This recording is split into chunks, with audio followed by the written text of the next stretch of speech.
Vintage clothing lovers, you'll want to take note of this. A Queen City favorite is relocating their shop, but don't worry, you'll get to experience vintage finds in the same area. Rabbit Bazaar is currently located in downtown Bangor, right above the Grindhouse.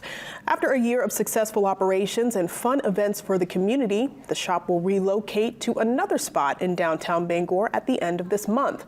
Since they opened in 2022, they've worked with over 70 vintage apparel vendors and local consigners. We visited the owner today, who says she's excited for the new spot because there's a lot more space, and another great perk is it's on the first floor of a new building.